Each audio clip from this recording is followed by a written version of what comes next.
இனிய காலை வணக்கம்.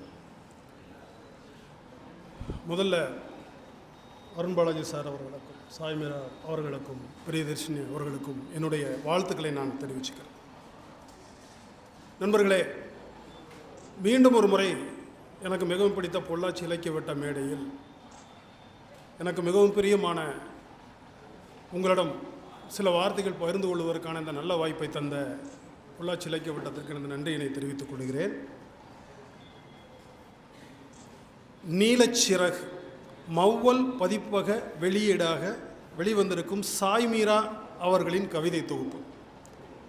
இன்று 50களில் இருக்கிற அல்லது 50களை கடந்த என்னை போன்றவர்களுக்கு தெரியும், பள்ளிகளில் படிக்கும்போது படம் பார்த்து கதை சொல் அப்படின்னு ஒரு இந்த அட்டை படம் பார்த்து நான் ஒரு கவிதை சொல்ல ஆசைப்படுகிறேன். எவ்வளவு இனிமையான ப்ளசண்ட்டான ஒரு அழகான அட்டை படம். ஒரு நீலச்சிறகு இருக்கிறது, அதன் நுனியிலிருந்து பறவைகள் பறக்கின்றன. நான் காலையில் பேருந்தில் வரும்போது எழுதினேன், பறவை உதிர்த்த சிறகிலிருந்து எத்தனை பறவைகள், பறவை உதிர்த்த சிறகில் இருந்து எத்தனை பறவைகள். அப்படியே நம்ம லீலா மேடத்துக்கெலாம் தெரியும், அடிக்கடி அவங்க வனத்தில் பயணம் செய்யக்கூடியவங்க. போகிறப்ப ஏதோ ஒரு பறவையோட இறகு கிடக்கும், அது என்ன பறவைன்னு தெரியாது. நமக்கு அறிமுகமான ஒரு சிறு பறவைகளை தவிர ஆளாளுக்கு ஒரு பறவை பேரை சொல்லுவோம் இல்லையா, இதாக இருக்குமோ அதாக இருக்குமோ, அதுதான் சிறையிலிருந்து எத்தனை பறவை. இது அது மட்டுமல்ல, ஒரு அப்பாவிடமிருந்து பிறக்கிற ஒரு குழந்தை உருவாக்குகிற ஒரு வம்ச சங்கிலியையும் குறியீடாக.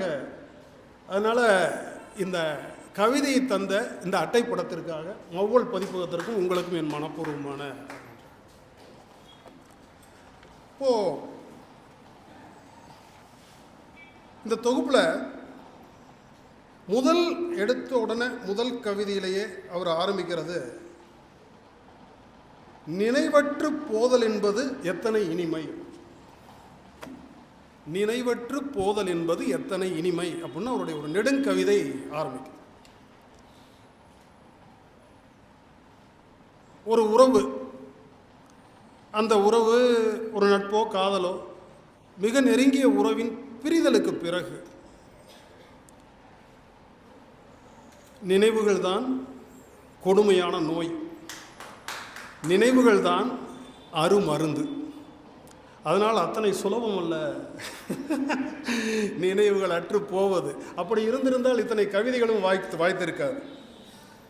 நண்பர்களே, மனித இனத்தின் எத்தனையோ துயரங்களில் ஒன்று நம்பிக்கை துரோகத்தை அனுபவித்தல். நம்பிக்கை துரோகத்தை அனுபவித்தல் என்பது எத்தனையோ கொடுமைகளில் ஒன்று. நம்பித்தான சார் மடியில் படுக்கிறோம், நம்பித்தான சார் கண்ணை மூடி தூங்குகிறோம். தூங்கின பிறகு கழுத்தில் கரகரன்னு கத்தியை வச்சு அறுத்தா நம்ம என்ன சார் செய்ய முடியும்? ஆனால் ஒரு முறை அறுவிட்ட பிறகு இந்த மனது இன்னொரு மடியை தேடாமலா இருக்கிறது, மீண்டும் ஒரு மடியை தேடுகிறது. இந்த கவிதையை பாருங்கள். அப்படி அந்த இனத்தைச் சேர்ந்தவர்களை சொல்லுகிறார், உங்களால் என்ன செய்ய முடியும், உங்களால் என்ன செய்ய முடியும்? ஒரு கூடை ஆரஞ்சு பழங்களை கையில் இருத்திவிட்டு, முக்கியமான வார்த்தை, நகர்ந்து பின் ஊரோடு ஊராக கதை சொல்லி திரிவதை தவிர. எல்லோருக்குமான ஒரு அனுபவம் தான். நண்பர்களே, ஒரு எழுத்தாளன், குறிப்பாக ஒரு கவிஞன், ஒரு காட்சி அல்லது அவன் கேட்ட ஒரு விஷயம் ஏதோ ஒன்று அவனை பாதிக்கிறது. அவன் அதை கவிதைகளாக எழுதுகிறான். கொஞ்சம் சோம்பேறித்தனம் எல்லாம் இருந்தால் தேவைப்பட்டால் கதைகளாக விரித்து எழுதுகிறான். ஆனால் எல்லா தொகுப்பிலும் எழுதி வைத்துக் கொள்ளுங்கள் நண்பர்களே, ஒரு கதை கவிதை இருக்கும் அல்லது ஒரு கவிதை கதை இருக்கும். அதற்கு சாய்மீராவின் இந்த தொகுப்பு விதிவிலக்கு இல்லை. பேச்சு கிளவி என்று ஒரு கவிதை இருக்கு. ரொம்ப உண்மையிலேயே நான் பல மேடைகளில் நான் கேட்கிற கேள்வி, இது பதில் தெரியாத கேள்வி அல்ல, இது அறிவினா தான், ஐயவினா கிடையாது. கேட்டு வைப்போமே, யாருக்காவது உறுத்தட்டுமே என்பதற்காக கேட்குற கேள்வி. ஏன் நாம்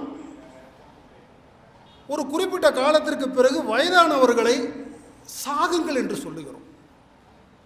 ஒரு ஓரம் உட்காந்துக்க, வீட்டில் உன் வேலையில் முடிச்சுட்டு இல்லை, பேரம்பேத்தி பார்த்துட்டு இல்லை, உட்காரு, ஒரு ஓரம் உட்காரு, சாப்பாடு வருதா, வருதா, சாப்பிட்டு.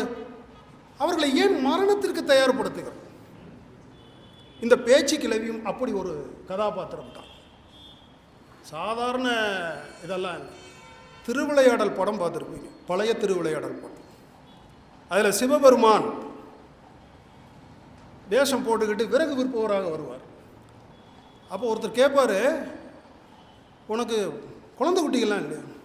இருக்கு சாமி, ஆணை போல் ஒன்று அழகா ஒன்றும்பார். அன்றைய திரைப்படங்களை, இப்போ என்ன சொல்கிற நல்ல படங்கள்லாம் வருது, ஆனால் அன்றைய திரைப்படங்களில் வசனங்களுக்கு உரை கூட காணாது. இன்றைய திரைப்படம் இன்றைக்கெல்லாம் வசனங்கிறதே கிடையாது, எல்லாம் காட்சிப்படுத்தல் ஆகிவிட்டது. ஆணை போல ஒன்று அழகா ஒன்று, ஆணை போல விநாயகர், அழகா முருகன். 2 வயது இருந்துமா உன்னைய ரோட்டில் விறகு சமக்க விட்டாங்க? தருதலை பய குட்டிக்க தாயே. 2 குழந்தை பெற்றவனுக்கே அந்த கேள்வின்னா, இந்த பாட்டி 7 குழந்தைகள் பெற்றிருக்கிறாள். அப்போ என்ன கேட்குறாங்க? ரகசியமாக பகிர்ந்து கொள்ளுகிற கேள்வி என்னன்னா, அந்த பாட்டியை பற்றி, இந்த மலைக்கு தாங்குமா? இப்போ தான் பெருந்தன்மையாக கொஞ்சம் வெயில் வந்திருக்கு, இந்த ஒரு வாரமாக அடித்த மலைக்கு. அதனால் இந்த கவிதை இந்த நேரத்தில் பொருத்தமாக இருக்குங்கிறதுக்காக சொல்கிறேன். இந்த மலைக்கு தாங்குமா என்று கேட்கிற அளவுக்கு ஆரோக்கிய குறைபாட்டில் இருக்கிற ஒரு பாட்டி தனியாக ஒரு துணியை விரித்து அதில் காய் வைத்து விற்று அந்த பணத்தில் சாப்பிடுகிறார். அவ்வளோதான் நண்பர்களே கவிதை. ஒரு கவிதை என்பது முற்றுப்புள்ளியோடு முடிந்து விடுகிறதல்ல என்பது கவிதை எழுதுகிற அனைவருக்குமே தெரியும். அது ஒரு நல்ல கவிதையாக இருக்க முடியாது. முற்றுப்புள்ளியோடு முடிந்து விட்டால் அது ஒரு நல்ல கவிதையாக இருக்க முடியாது. நான் இன்னும் கவிதையவே சொல்லலை உங்களுக்கு. நான் அந்த கவிதையின் விஷயத்தை சொல்கிறேன். இது உங்களுக்குள் எத்தனை காட்சிகளை உண்டாக்குகிறது. ஒரு தளர்ந்த முதிய ஒரு பெண்மணி, அத்தனை உறவுகள் இருந்தும் கைவிடப்பட்ட ஒரு பெண்மணி. ஆனால் அதுக்காக அவங்க ஒன்றும், நண்பர்களே, நாம் ஆண்கள் அனைவரும் அறிந்த ஒரு விஷயம்தான், பெண்கள் மிகவும் வைராக்கியமானவர்கள். நம்ம சும்மா சொல்லிக்குவோம் அவங்க பலகீனமானவர்கள்னு, சும்மா அப்படியே அந்த ஆணாதிக்கத்தில் அப்படியே பெருமையாக சொல்லிக்கிறது. அவங்க ரொம்ப வைராக்கியமானவர்கள். பேச்சு கிளவி மாதிரி அற்புதமான ஒரு விஷயம் அது. ஆனால் நீங்கள் இது எனக்கு ஒரு வேண்டுகோளை, நீங்கள் முடிஞ்ச ஒரு சிறுகதையாக நீங்கள் எழுதலாம். ஏன்னா அதில் அவ்வளோ விஷயம் இருக்குது. ஒரு கவிதைக்குள்ள நீங்கள் எனக்கு வந்து அதுக்கு ரொம்ப சுருக்கிட்டீங்களோ ஒன்று ஒரு இதாக இருக்குது. அப்புறம் அதே மாதிரி எனக்கு இந்த கவிதைகள் எழுதுகிறவங்களில் வந்து ஆண் கவிஞர்கள், பெண் கவிஞர்கள்லாம் பிரிக்கிறது, கவிதாயணிகள்லாம் பிரிக்கிறது அப்படிங்கிறதெல்லாம் எனக்கு உடன்பாடு இல்லை என்றாலும் கூட, ஆண்களால் ஒருபோதும் எழுத முடியாத, ஆண்களால் ஒருபோதும் சிந்திக்க முடியாத வரிகளை பெண்கள் எழுதுவார்கள். கார்த்தியா இப்பொழுது இல்லை. அவர்கள் எழுதிய சில கவிதைகளை கனவில் கூட ஒரு ஆணால் நினைத்து பார்க்க முடியும் இல்லையா சோலைமான்? எனக்கு மெரூன் கலர் ரொம்ப பிடிக்கும். அவங்களுக்கு நீலம் பிடித்திருக்கிறது. இந்த பின் அட்டையில் இருக்கிற அந்த கவிதை, கொஞ்சம் மலையாடிய பின், கொஞ்சம் கடலாடிய பின், கொஞ்சம் கடவுளாடுகிறேன். வார்த்தை பாரு, கொஞ்சம் கடவுளாடுகிறேன். என் கல் விழிக்குழுந்து நெருப்பினில் ஒளிர்கிற நீளமாயிருப்பேன். ரொம்ப முக்கியமான வார்த்தை. நெருப்பினுள் ஒளிர்கிற நீளமாயிருப்பேன்கிற வார்த்தை பிடிக்குதோ பிடிக்கலையோ, பெண்கள் தினமும் பார்க்கிற ஒரு விஷயம் அது. கேஸ் ஸ்டவ் ஆன் பண்ணால் ஒளிரும் நீல கலர். இது உங்களுக்கு தெரியணும்னா நீங்கள் குறைந்தபட்சம் சுடுதண்ணியாவது வச்சுருக்கணும் அதை ஆன் பண்ணி, ஆண்கள். ஆனால் அதை தான் நான் சொல்கிறேன். ஒரு ஆணால் வந்து எப்படி வந்து உமா மகேஸ்வருடைய ஒரு அருமையான கவிதை இருக்கிறது. ஒரு சாதாரண காட்சி, ஒரு வானவில். அந்த வானவில்லை ஒரு பெண், குடும்பத்தில் இருக்கிற ஒரு பெண் பார்த்து ரசித்து கொண்டிருக்கிறாள். அந்த ரசித்து கொண்டிருக்கிறப்ப திடீர்னு அவளுக்கு ஞாபகம் வருது, அடுப்பில் பாலை வச்சுட்டு வந்துட்டோமேன்னு ஞாபகம் வருது. விழுந்தடிச்சு ஓடி போய் அந்த விளிம்பில் பொங்கி வழிகிறதுக்குள்ளே அடுப்பை நிறுத்தி கீழே இறக்கிட்டு வந்து பார்த்தா வானவில்லை காணும். அந்தம்மா அப்படி பிளெயினாக எழுதுறாங்க. பெரிய இதுக்கு கவித்துவமான வார்த்தைகள்லாம் இல்லை. அடுப்பில் பொங்கும் பாலை இறக்கி வைத்து விடுவதற்குள் எங்கே போனாய் வானவில்லைன்னு எழுதுறாங்க. Very simple. இதை ஒரு ஆணால் எப்படி எழுத முடியும்? இது வெறும் வானவில்லை குறித்ததோ அடுப்பில் பொங்கும் பாலை குறித்த கவிதையோ அல்ல. ஒரு ஆணாதிக்கமான ஒரு அமைப்பான குடும்பம் என்பதில் எப்படியெல்லாம் பெண்களுடைய நுண்மையான ரசனைகளும் உணர்வுகளும் நசுக்கப்படுகின்றன என்பதை சொல்லுகிற கவிதை. குழு குழு பொய்கள் சொல்லி எனை வெல்வாய் அது தெரிந்த போதும் அன்பே மனம் அதையே தான் எதிர்பார்க்கும்னு தாமரை எழுதுனதை எந்த ஆண் கவிஞனான் எழுத முடியும்? அதான் சொல்கிறேன். இந்த தொகுப்பில் ஒரு கவிதை. நம்ம தினமும் ஆஃபீஸ் போகிறோம், எல்லாரும் தான் ஆஃபீஸ் போகிறோம். வாசல் தோறும் கோலங்கள் இருக்குது, நிறைய கோலங்கள் போட்டிருக்கிறாங்க. காலையில் எழுந்திரிச்சோன்னா பெண்கள் வாசல் தெளித்து கோலங்கள் போடுறாங்க. அந்த கோலங்களில் நின்று பார்ப்பதற்கெல்லாம் நமக்கு நேரம் இல்லை. வாழ்க்கை துரத்திக்கிட்டு இருக்கு, ஓடிக்கிட்டு இருக்கு. ஆனால் அவங்களுக்கு நேரம் இருக்குது. வெறும் கோலங்களை மட்டும் பார்ப்பதுக்கல்ல, எவ்வளவோ வகை வகையாக கோலங்கள் போட்டிருக்கிறாங்க. அது மேலே கவிழ்ந்து அதை முத்தமிடுவது போல் இருக்கிற பன்னீர் பூக்களை பார்ப்பதற்கு அவங்களுக்கு நேரம் இருக்குது. அதை பதிவு செய்யவும் நேரம் தெரிஞ்சிருக்கு அவங்களுக்கு. ரொம்ப அற்புதமான ஒரு விஷயம் நண்பர்களே. ஒன்றே ஒன்று மட்டும்தான், அதுவும் ஒரு சிறிய அளவு தான். தயவு செய்து விழுங்கி விடாது எனும் கெஞ்சலோடும் கொஞ்சல்களோடும் வாழ்க்கை நடு தொண்டையில் தொண்டை குழியில் இறக்குகிறது ஊசியைங்கிறார். என்ன வரி அது? எப்படி அப்படியே தினமும் நமக்கும் ஆண் பெண் பேதமின்றி தொண்டைக்குள்ள வாழ்க்கை ஊசி இறங்கிட்டு தானே இருக்குது. அற்புதமான ஒரு கவிதை. அப்புறம் இன்னொரு இதில் ஒரு சின்ன விளையாட்டு தான் அது. அது கவிதையாச்சா அப்படிங்கிறது இல்லை, இருந்தாலும் ஒரு ஏன்னா எல்லாமே எழுதி பார்க்கணும். ஒரு கவிஞன் அல்லது ஒரு எழுத்தாளன் எஸ் ராமகிருஷ்ணன் சொல்லுவார், நீங்கள் எல்லாத்தையும் எழுதணும், எல்லா வடிவத்திலையும் எழுதணும் பாரு, சும்மா ஒரே இதை திரும்ப திரும்ப எழுதிக்கிட்டு இருக்காதீங்க பாரு. அதாவது அழகு, துர்க்கை, தூய்மை, தும்பை, கணவன், கோளை, கடவுள், இது எல்லாத்தையும் குறிக்கிற ஒரு ஒற்றை எழுத்து ஐ. இதை வைத்து ஒரு கவிதை எழுதியிருக்கிறார்கள். அது கவிதை வகைப்பாட்டுக்குள் வருகிறதா என்பதை தாண்டி இது ஒரு நல்ல ஒரு முயற்சி. இந்த வரியை பாருங்கள் நண்பர்களே. ஒரு மரணம் தந்த துக்கத்தை, இழப்பை தேநீரிலும் மதுபானத்திலும் தளர்த்தி கொள்கிறார்கள். எனக்கு இது யார் கேட்குறாங்க தெரியுமா? இந்த கவிதை வரியை யார் கேட்குறாங்க தெரியுங்களா? இறந்து போனவர் கேட்குறார். அதனால தான் இது வித்தியாசமான கவிதையாகுது. சும்மா எப்போ எல்லாம் தண்ணி அடிச்சுட்டு போகிறீங்க, எனக்கு எந்த பழக்கமும் இல்லை, நான் என்னப்பா இந்த துக்கத்தை எப்படிப்பா ஆற்றுவது என்பது நான் கேட்பதில்லை. இறந்து போனவர் கேட்கும்போது அந்த கவிதை இன்னும் கூடுதலாக அழகு பெறுகிறது. அதே மாதிரி நிறைய விஷயங்கள். தொலைந்து போன தூரத்து நட்சத்திரமாய் நீந்தி கிடக்கிறேன்னு எழுதுறார். எரிதலுக்கு பழக்கப்பட்ட பின் எரித்தல் என்பது சாத்தியமற்றதுன்னு எழுதுறார்.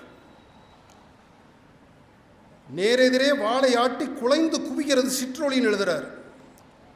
கூகையின் கண்களுக்குள் ஒளி உண்டு தெரியுமான்னு கேட்குறார். எனக்கு நிறக்குருடு, உனக்கு மனக்குருடுங்கிறான். இந்த தொகுப்பு நிறைய இப்படி வித்தியாசமான ஆச்சரியமான வரிகள் இந்த தொகுப்பு நிறையாவே நிறைந்திருக்கிறதை பார்க்க முடிகிறது. அன்றில் பறவை பற்றி எல்லாருக்குமே தெரியும். பிரிஞ்சா செத்துரும், ரெண்டும் எப்பயுமே ஒன்றாக இருக்கும். சலனமற்ற சப்தங்களற்ற அடர் தனிமைக்கு மௌனச்சூடு பூசிய கதையொன்றில் நான் ஒற்றை அன்றில்கிறார். இரண்டே சொல், ஒற்றை அன்றில். அந்த தனிமைக்கு எவ்வளோ ஒரு அடர்த்தியை கொடுக்குது.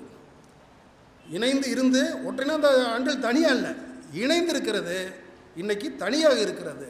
அப்போ அதை இவ்வளவு அழகாக சொல்லுகிறார். அதே போல் களவாடி கொண்டோடிய என் நாட்களை ஒருபோதும் திரும்ப தரப்போவதில்லை, நீ மீச்சிருங்காரியமாய் என் பேனாக்களை ஏனும் திருப்பிக் கொடு, அந்த நாட்களுக்காய் அழுது தீர்க்க வேணான். இப்படி ஒரு எளிய படித்தொன்ன நேரடியாக புரிந்து கொள்ளக்கூடிய ஒரு கவிதையை எழுதுகிற அவர் தான் எழுதுகிறார். நீல பெருவனம் வரைகிறேன், அதில் மரங்களை நடவு செய்கிறார்கள், சரி போகட்டும். நான் ஆப்பிள் வரைகிறேன், அவர்கள் பாம்புகளை உழவ விடுகிறார்கள், கடவுள் ஓடுகிறார், ஆதாமும் ஏவாளும் வந்திடுவார்கள் இனி என்பது அறிந்து இந்த தூரிகையோடு என்ன செய்யக்கூடும் கடவுளற்ற நான். அப்படி ஒரு எளிமையான கவிதை இருக்கிற இதே தொகுப்பில் தான் பலமுறை படித்து படித்து ஆழ்ந்த கூர்ந்த வாசிப்போடு கவனத்தை கோருகிற கவிதைகளும் இதில் இருக்கு. ஒரே நிமிஷம்.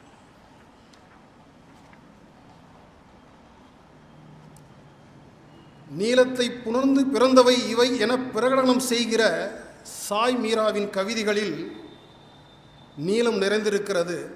பரந்த ஆகாயத்தைப் போல, விரிந்த கடலைப் போல. வாழ்த்துக்கள். நன்றி.